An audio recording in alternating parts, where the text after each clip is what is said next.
Everyone, it's Alex coming at you. Gonna do something completely different today, um, and it's based around how to use Discogs to maybe make better decisions in how you spend your money. What records you buy, how long you wait for to buy certain records, and so on.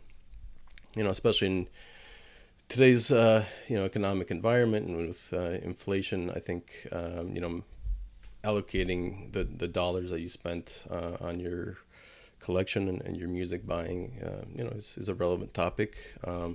And something that I'd kind of thought about for a little while. Didn't know exactly how to present it, but so here we are. So basically, this is a way to use the data that Discogs provides, and I will say I think the quality of data that comes from Discogs is of pretty high quality. In other words, the I think users are not really incentivized in any way to be dishonest, to provide inaccurate information. It's very much a user-driven platform, and everybody there's there voluntarily, and they've really built a massive community, and there's over 600,000 contributors. Site's been around for over 20 years, and there's upwards of 15 million different releases that are currently documented and going up every day. All this to say that I think the data that I use as a basis for what I'm going to show you guys is of pretty good value and of pretty good quality, and of course it's free, which is pretty cool. So basically, and we'll get to this in a second, but we'll go through some examples here. But basically, I kind of came up with a nerdy mathematical way to sort of quantify the rarity or relative rarity of a particular release. Very simply, it is the number of people that want the record divided by the number of people that want the record times this factor, which basically is inversely proportional to the number of records of copies of that release that are currently on sale. Why the square root? Well, I'll just say I tried a lot of different formulas, and this seemed to be the one that kind of made the most sense and had the right sort of sensitivity to the different variables. But so that's the math behind it. Again, is it perfect? No. Like I said, I did try a few different versions of it, and I think, as you'll see, I think the examples kind of present how reasonable the results are. So what I did is I picked a handful of releases. I created a list on Discogs so I didn't have to search every time. And then we're going to input those three variables: how many people have the record. And for those of you that may be less familiar with Discogs, when you click on a release, on the right hand side comes a dashboard with all the different data, all the sales data, which I'm not going to touch with. I think there's been other people that have talked about how to use some of the pricing data and stuff like that. But what I'm talking about is the have, the want statistics in particular. So first release we're looking at is Sam Rivers Contours. This is the Blue Note Tone Poet that came out in 2019. So what I'm going to do is I'm going to input in my spreadsheet these two numbers: the number of collectors that have it and the number that want it, and finally the number of copies that are currently for sale. In this case, it's up here and it's 16. So it's 3,257 that have it, 580 that want it, and there's 16 copies for sale. So this again, and this column here is the R number rarity that I've calculated through this expression. And you can see, the numbers very low, which of course makes intuitive sense since a lot of people have the record, not that many people in comparison want the record. And 16, I mean, there's a fair amount of copies. I mean, I think if there's 16 copies of a certain release, it's safe to say that there's plenty of copies available. And of course, it's a worldwide market. So, you can say in theory, yes, that's how many copies are available at least in the world of within the context of Discogs, of course. All right, so that was our first one. Then let's check out Sam Rever's Contours, an original Blue Note pressing, for example. And I apologize if my network's a little bit slow. So Sam Rivers. So I'm gonna go with the first with the stereo pressing. So 173 people have the record. 376 have it. Want it, and then there's 5 copies in the market. So I'm going to type in the 173 that have it, the 376 that have it, that want it, and the 5 here. So you see, immediately, right? This number starts to approach 1. It's a lot more of a collectible, in-demand item. Now let's look at the mono version. So the mono version, interestingly, there's more collectors that have it. Maybe not surprisingly, more folks that want it. And yeah, it's a little bit more of a rare record. And again, this number starts to approach 1, which, as I've kind of found out about running a few of this, quite a few of these numbers.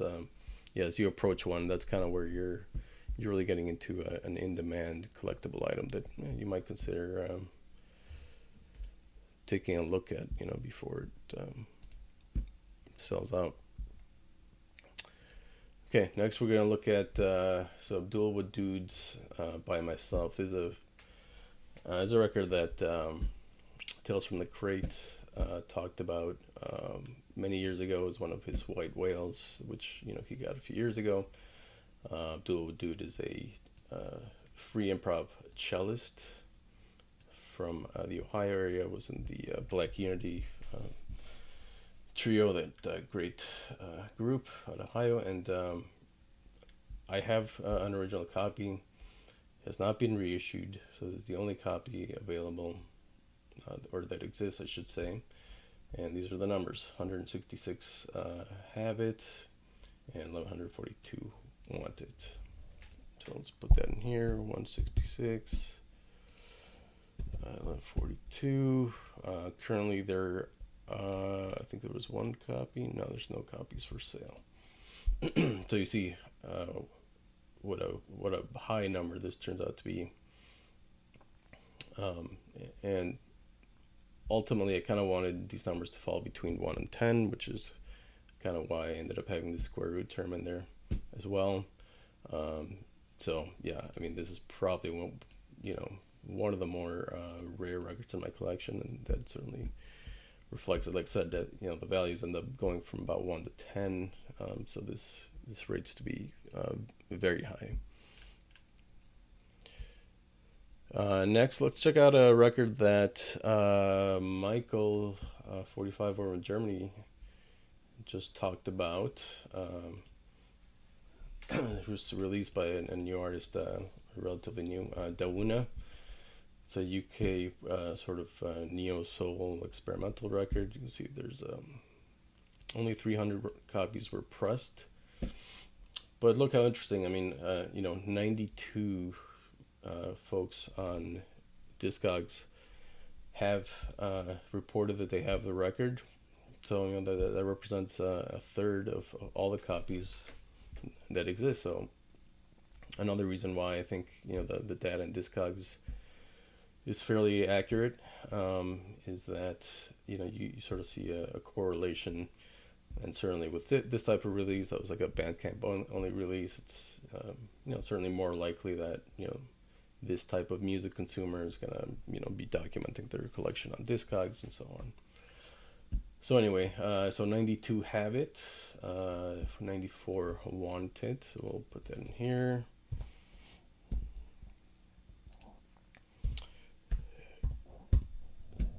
So of course a very obscure release, and currently there are no copies available. So you see that actually hit, the 1.0. So even though there's not a huge, disparity between, um, you know, the, for lack of a better term, supply and demand, because there are no copies currently in the market, it is um, something that is fairly rare, at least currently.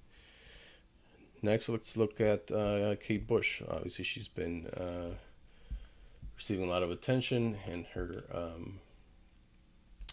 uh, Running Up a Hill single from Hounds of Love getting a ton of plays right now because of Stranger Things and so on.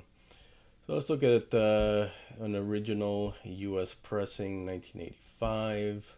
Not surprisingly, a lot of people have this record, over 4,000, almost 5,000.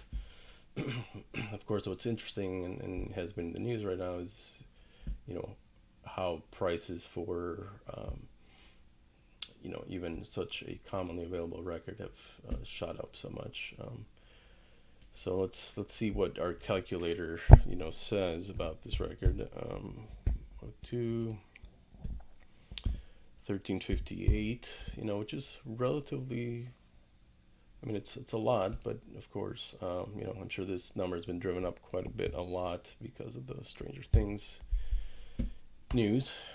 And so, I mean, you can see immediately that, just from a pure availability and the amount of copies that should be out there, and of course, again, the number of copies for sale have probably decreased massively over the last couple of months. So yeah, as this number drives down to zero, you'll see that the Rarity is certainly gonna start to get into somewhere around one, which is quite interesting. So let's look at the UK pressing, for example. Same album, 1985. Now, of course, this album, Kate Bush, is from the UK, so she was a much bigger hit there. What we see here is that, there's almost 8,400 folks that have the record, about half that wanted, and there's a lot more UK copies that are posted here on Discogs. So let's put those numbers in: 83, 98, 36, 22, and then 18 copies for sale.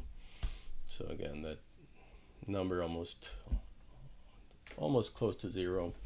And all of this to say is that, you probably should not be paying inflated prices for a record that is so common, and pretty much the definition of a common, not rare type record.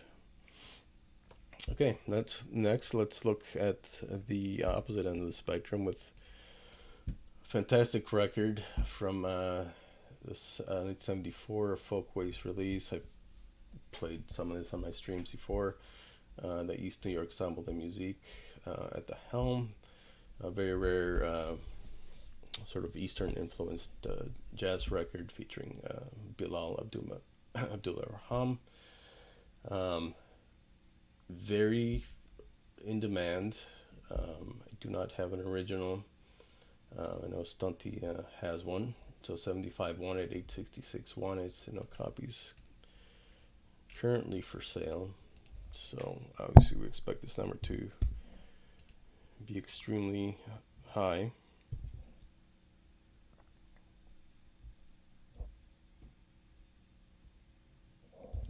Okay, 66, 0 available.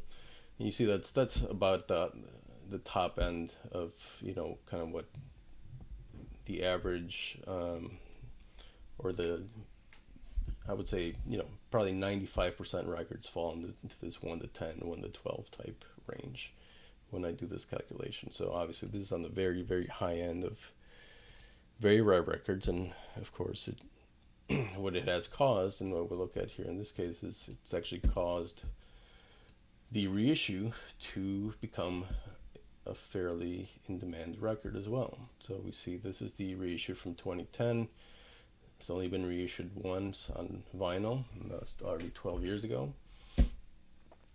There are 4 for sale, starting at $83, and 270 have it, 507 want it. So to me, this certainly would indicate that this reissue was probably a pressing of 1,000 or less, most likely. Yeah, probably 800 to 1,000. That would make sense. That if 270 collectors are reporting it as a have, that probably represents somewhere about 25% of the population, say. So let's put those numbers in here, and we'll see what kind of is this reissue as rare as the prices are demanding. The answer is, well, maybe. I think it's kind of borderline again. We're below 1, so I think that's one where I think if you're patient, you're gonna get it for less than it's currently going for. Maybe, of course, prices are going up, so certainly one to maybe take a look at, but certainly at a premium for a reason to some degree. And then finally we'll look at kind of a more common occurrent record. This was the Stunties album of the year from 2020, yes indeed. So there were multiple there was a variety of different issues and variants of this one. There was this so-called limited edition dark vinyl, but as you can see, the numbers are relatively small, but there's a ton for sale. There's 45 for sale. So we'll kind of compare some of these different pressings and sort of how they kind of compare to each other. So there's the numbers for that one. Then the pressing that I have was this limited pressing with kind of alternative artwork on the outside, and that's mostly why I bought it, to be honest, because I really liked this alternate artwork. Supposedly 150 made. Kind of makes sense. You look at the halves, about 65. So let's put those numbers in. 65 have it, 29 want it. So as you can see, still not a lot of demand for this particular record. Now this one is much fewer copies available, which makes sense. Although this one is supposed to be limited, yet there's many more times as many copies available. So still not a very in-demand record, not very collectible, probably not worth the premium. And then finally we'll look at just the regular black vinyl standard issue. Again, here's the numbers, and I'll put them here. 78 that own the record, 42 that want it, and 29 copies. So there's even fewer copies of this regular version than this colored variant. So you can see that basically they're from a rarity perspective, the regular and the limited color variant, so-called, they're basically about the same. And then the more limited one is more collectible for sure, but still in the grand scheme of things, not something that anyone should really be paying a premium for. So anyway, that's kind of all I wanted to cover. I'm curious if anybody really gives a crap, if you guys ever look at those numbers and kind of think about them in a little bit more in depth as I have here. Let me know if there's something egregious about this. If there's something that you guys would do differently on the math side. Not that you guys really give a crap. But here you go. So next time you say a record is rare or a grail or something like that, well, take a look at the actual numbers. I mean, what are they actually telling you about supply and demand and the availability of certain releases and so on. So anyway, like I said, just something I dreamt up during quarantine here. I'm pretty much out of the woods on COVID, so hope everybody's well, and see you soon.